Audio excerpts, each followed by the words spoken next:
سلام رفقای عزیز، به کانال نصف شب خوش اومدید. من مهدی ام و با یه داستان جدید در خدمت شما هستم. قبل از شروع، اگر اولین بار کانال رو میبینید و به داستانهای ترسناک و ماورایی علاقه دارید، ممنون میشم چنل ما رو ساب کنید و برای حمایت بیشتر ویدیو رو لایک کنید. ممنونم.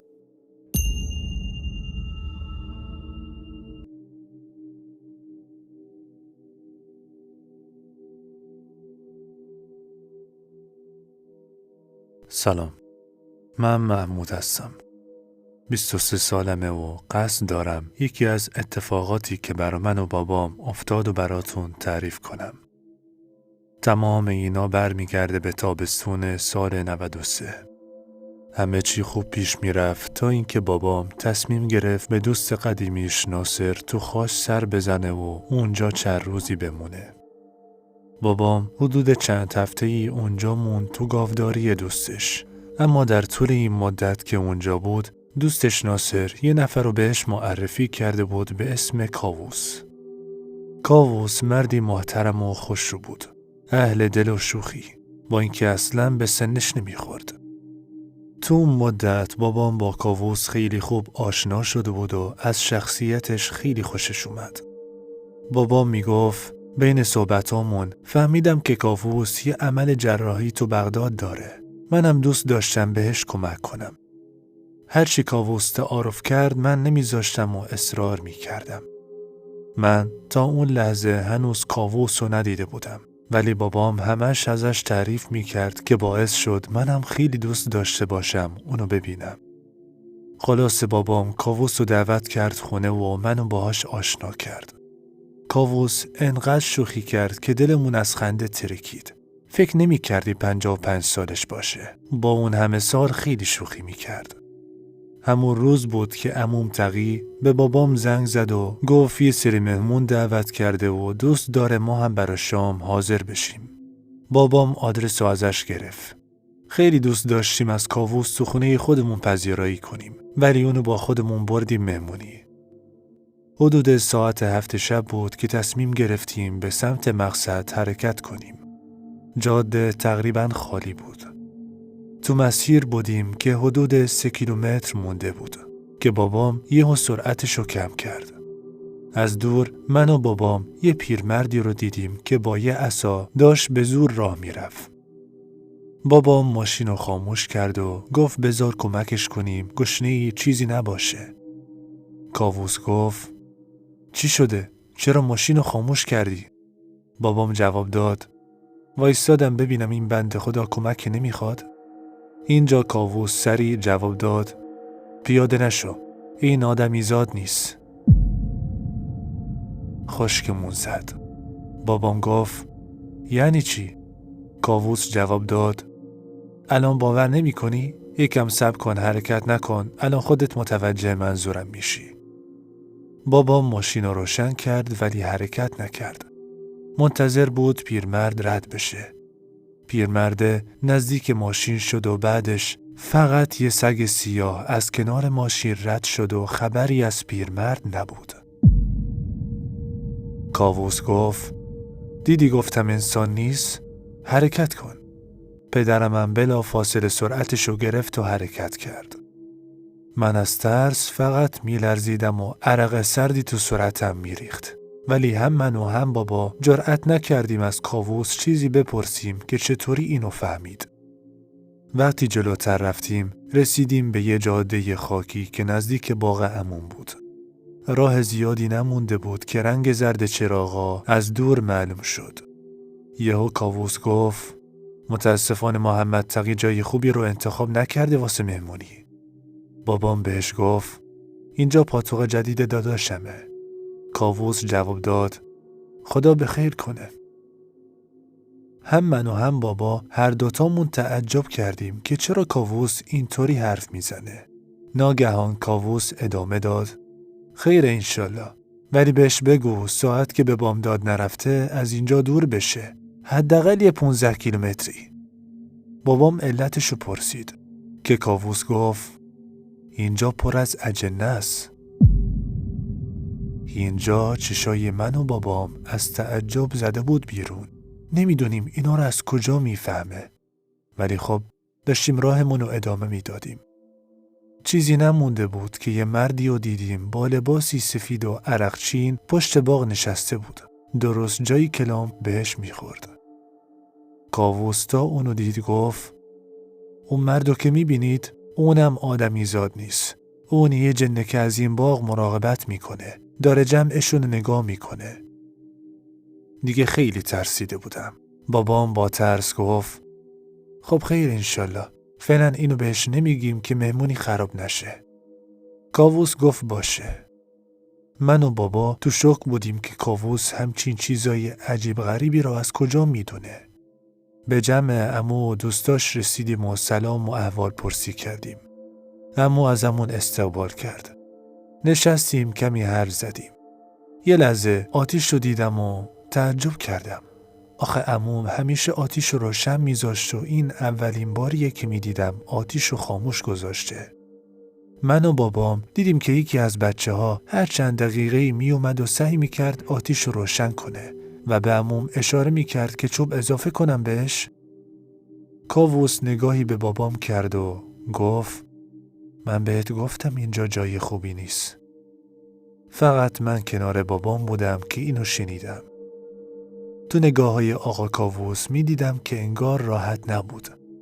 کمی بعد یهو بلند شد و گفت بدیم من آتیش رو روشن کنم. این کارو خوب بلدم. عمو تقی جواب داد نه نمیخواد. این کار بچه هاست. خودشون انجام میدن. نگران نباش آقا کاووس.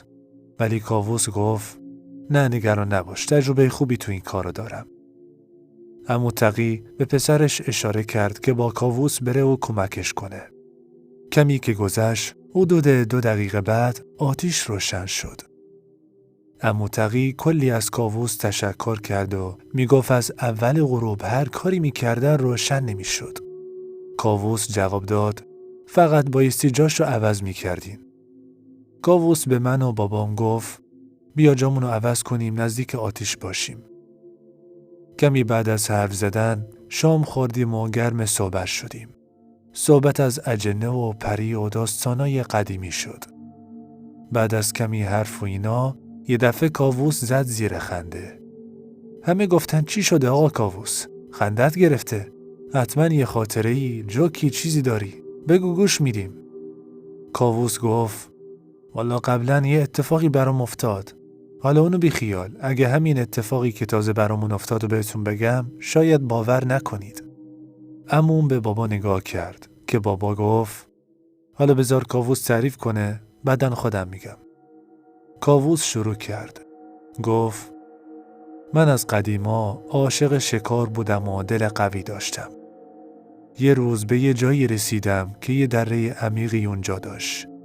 اون زمان تقریبا نزدیک غروب بود. تصمیم گرفتم همونجا نمازمو بخونم.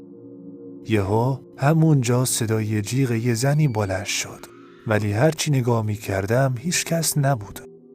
نفهمیدم صدا از کجا می اومد. زنه فقط داشت کمک می خواست. من بلا فاصله سوار موتور شدم و به سرعت به سمت صدا رفتم و اونجا یه گرگ سیاهی رو دیدم که داشت به اون زنه حمله می کرد. دیگه صبر نکردم. دقت نکردم که زنه اصلا کجاییه و اینجا چی کار میکنه. سریع تفنگم رو ورداشتم و به نزدیکی گرگ شلیک کردم. فقط خواستم گرگ رو دور کنم. ولی وقتی نزدیک به محل اتفاق رسیدم هیچ زنی نبود و فقط اثری از رد پای گرگ دیدم. وحشت کردم. اونجا فهمیدم اوضاع از چه قراره. تازه دوزاریم افتاده بود. ولی خدا رو شکر به سلامت از اون مکان خارج شدم. بعدن که برگشتم خونه از خستگیم تا سرمو رو زمین گذاشتم خوابم برد. همون شب تو خواب یه پیرمردی رو دیدم با یه دختر سبزه که به سمتم می اومدن و ازم تشکر می کردن. پیرمرد گفت ما خواستیم بابت کمکتون ازتون تشکر کنیم. میخواستم بهتون بگم دخترم عاشقتون شده و قصد دارن که بقیه عمرشون با شما باشن. نگرانم نباش، ما مسلمونیم. گفتم چرا نگران باشم؟ طبیعیه که مسلمون باشید. پیرمرد گفت نه، متوجه منظورم نشدی. ما انسان نیستیم. ما از اجنه هستیم. وقتی اینو گفت مو به تنم سیخ شد و از خواب پریدم. صورتم عرق کرده بود و فضای اتاق سنگین بود. حتی خانواده‌ام وقتی منو اینطور دیدن نگران شدن و گفتن که تو خواب همش داشتم داد می زدم. یه مدت بعد یه شب با داداشم تو خیابون بودم و داشتیم حرف می زدیم که دیدم یه مرد کوتاه قد با قیافه عجیب و ترسناک به هم زل زده و چشم ازم بر نمی داره.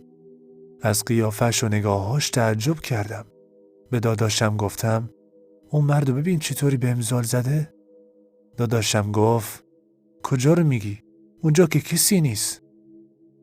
از اون موقع فهمیدم چیزای عجیبی رو میبینم که مردم عادی نمیتونن ببینن. بعضی وقتا وقتی که میخواستم بخوابم حس میکردم که انگار یکی کنارمه. یه شب اون دختر رو دیدم که تو خوابم اومد. احساس عجیبی داشتم که نشون میداد یه سری چیزا داره تغییر میکنه. یه شب خواب دیدم که اون دختر از دور با هم صحبت میکرد و میگفت که میخواد بیاد تو خوابم به شرطی که خودم بخوام. منم از اون موقع خوشم نیومد بیاد تو خوابم و هیچ وقتم اجازه همچین چیزی رو ندادم. سالها گذشت و دیگه من به همچین مسائلی عادت کردم. یه روز به یه سید که تو اینجور چیزا اطلاعاتی داره گفتم که بعضی وقتا احساس میکنم یه چیزی تو گوشم نجوا میکنه. بعضی وقتا وقتی تو مسیر یه شخصی رو میبینم که بعدش بدنم به صورت غیر طبیعی گرم بشه میفهمم که اون انسان نبود. ولی اون سید نتونست مشکلم رو حل کنه. کاووس که اینا رو میگفت هممون تعجب کرده بودیم و فقط بهش نگاه میکردیم. بعد ادامه داد دیگه من به مرور زمان یه چیزایی رو میفهمیدم و حس میکردم. یه روز رفته بودم بیابون و دیدم یه مردی توی یه مکان نامناسبی چادر زده بود. بهش هشدار دادم اینجا جن داره و باید هرچی سریعتر چادرش رو جمع کنه و از اینجا بره. ولی اون مرد حرفامو باور نکرد تا زمانی که همون شب شنیدم یه اتفاقی براش افتاد. گله گوسفنداش فراری شدن و حتی خودشم وحشت زده بود و از اونجا فرار کرد. چند روز بعد همون مرد از مردم روستا پرسجو کرد که من کجا هستم. وقتی منو پیدا کرد ازم پرسید که این اطلاعات رو از کجا آوردم. منم بهش چیزایی رو گفتم که دیده بودم. اون گفت نکنه جن زده باشی، بهتره به یه سید مراجعه کنی. منم تو خودم گفتم که چرا نرم و امتحان کنم و اینجور شد که رفتم پیش سید و سید برام یه سری ورد خوند.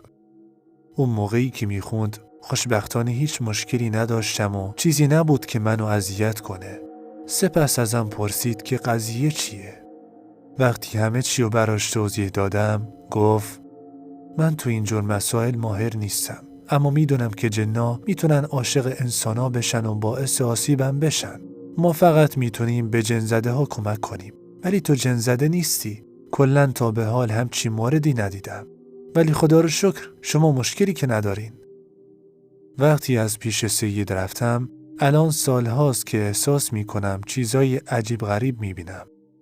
گاهی تو خواب میبینم که اون زن دلتنگ منه و میخواد با من زندگی کنه، ولی من اونو رد میکنم با اینکه اون از جنای مسلمونه.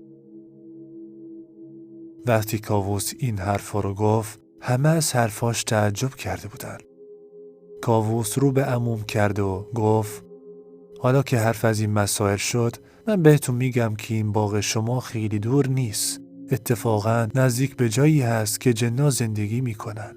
همین الان یه جن به شما نزدیکه و شما رو نگاه میکنه. حتی به داداشت و پسرشم نشون دادم که اون مرد اونجا نشسته. اون آدمیزاد نیست و داره الان نگاهتون میکنه. اگه نظرمو بخواید بهتره از اینجا برین. کلاً جاتون رو عوض کنین. که دیدم عمو تقی گفت چشم حتماً. بعد بحث رو عوض کرد. چند ساعت بعد مهمونا که داشتن کم کم میرفتن بابام به عموم گفت اگه اجازه بدی با کاووسینا برگردیم خونه، ولی قبل بامداد حتما از این باغ برو. و خلاص حرکت کردیم به سمت خونه. وقتی به خونه رسیدیم بابام زیاد حوصله نداشت در مورد این مسائل حرف بزنه. اون شب که گذشت حدود 4 صبح بابام بیدارم کرد. پرسیدم چی شده؟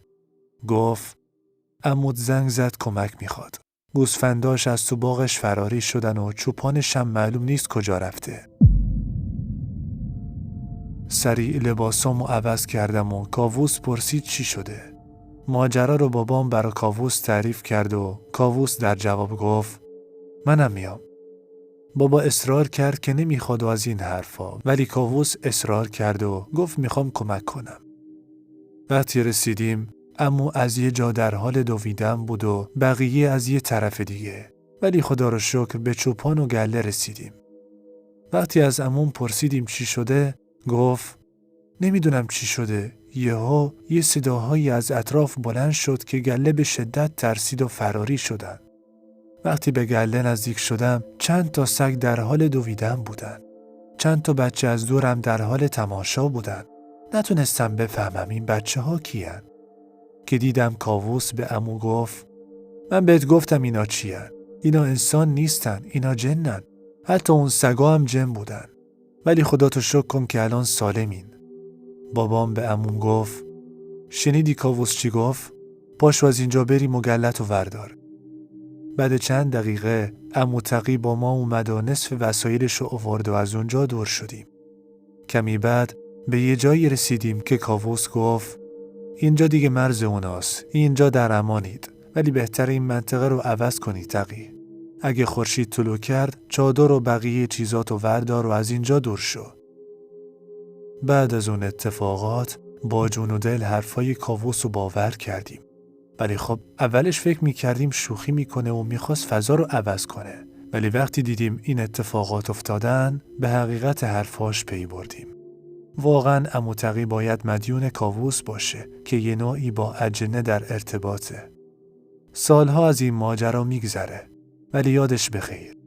مرد بزرگی بود کاووس، محترم و با اخلاق. مردی که نمازشو سر وقت میخوند. 2 سال میگذره که فوت شدن و واقعا کاووس یکی از عجیبترین آدماییه که تو زندگیم باشون آشنا شدم. و این بود پایان داستان امشبمون دوستان عزیز. امیدوارم پسندیده باشید. لایک و حمایتاتون فراموش نشه. خیلی دوستتون دارم و تا ویدیویی بعد خدا نگهدار.